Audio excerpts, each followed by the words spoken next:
सो जरासंध कंस को बार बार अपने पास बुलाता। संसार में ऐसे भी दूषित लोग होते हैं जो अपनी बेटी का विवाह किसी भूले भाले परिवार के लड़के के साथ में कर देंगे, और वो लड़का बेचारा अकेला सहारा अपना माँ बाप का, उन्हें अपनी शर्म बोला, अरे यार वो माँ बाप तो कर लेंगे, तुम यहाँ आ जाओ।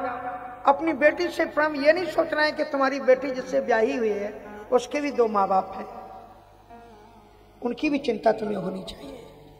इसलिए कभी भी बेटी के माँ बाप को अपनी प्रेरणाओं के द्वारा या आर्थिक मदद करके उनके माँ बाप से उसके बच्चे को दूर नहीं करना चाहिए। अगर अत्याचार अनाचार करते बात अलग है, अन्यथा ऐसा नहीं करना चाहिए। और जरासंध ने यही किया, कंस को बहुत भड़काया। बोले कब तक तुम मंत्री बने रहोगे? बोले महाराज सेना तो उनकी है, तुम्हें क्या करूं? बोले चलो मैं तुम्हें सेना देता हूं।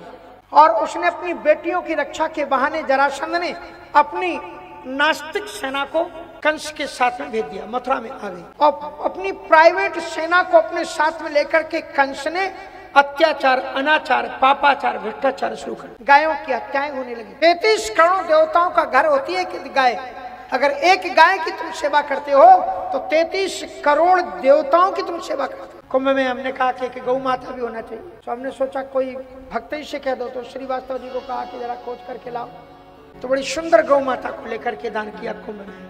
अभी श्रीमद वृंदावन धाम में विराज रहे। गौ सेवा का बड़ा, गायों पर अत्याचार, ऋषिमुनियों के ऊपर अत्याचार, उनका रक्त खींचने लगा। वो पता जब उग्रसेन को पता लगा तो उन्हें बुलाया, कहा बेटा हम तो धर्म परायण है, तुम्हारी जैसी संतान कहां से आ गई, लेकिन कौन कुसंगति पाए न साई।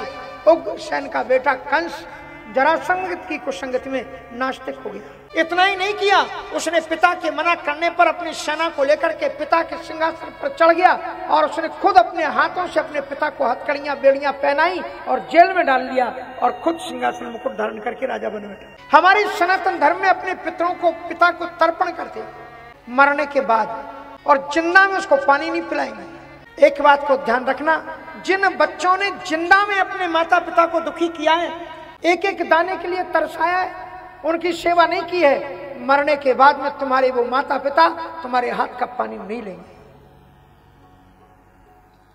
इसलिए माता पिता तुम्हारे जागते देवता हैं, और जो बच्चे जो बहू, और जो बहू भी अगर अपने सास ससुर की सेवा नहीं करती तो अधोगति को प्राप्त करती है।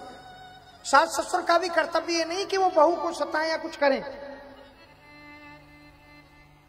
लेकिन बहू का कर्तव्य है कि वो अपने बुजुर्ग थोड़ा बहुत कह देते हैं तो उसको मुंह फुला करके ना बैठ जाए, पति को लेकर के दूसरे शहर ना चले जाए। इसलिए माता पिता जीते जागते, और बहू के लिए सास ससुर ही देवता हैं। वो अपने माता पिता को उनको भगवान मत मानना, भगवान तो वो भी है तुम्हारे माता पिता भी, लेकिन तुम्हारी जिम्मेवारी अब सास ससुर की है माता पिता के रूप में। तुम्हारे माता पिता तो माता पिता हैं, तो तुम्हारा भैया देखेगा, तुम्हारी भाभी देखेगी।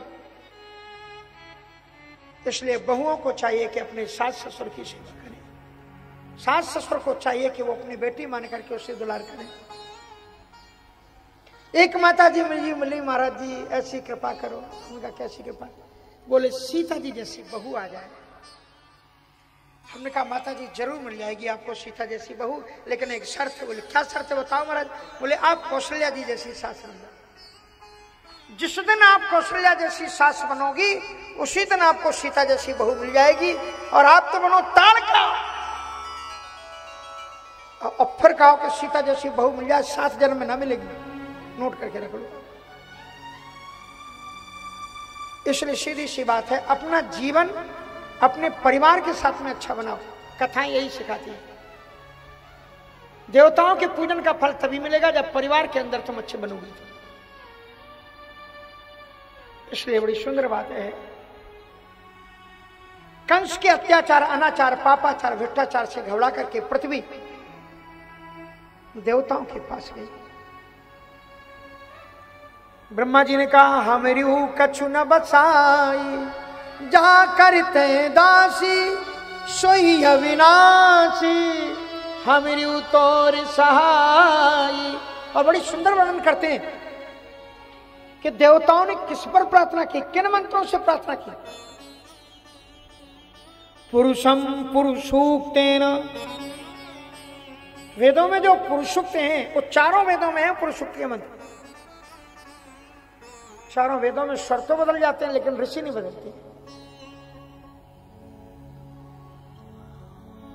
एक दो मंत्र सुन लीजिए हमारे तिवारी जी और दोनों ही तिवारी जी।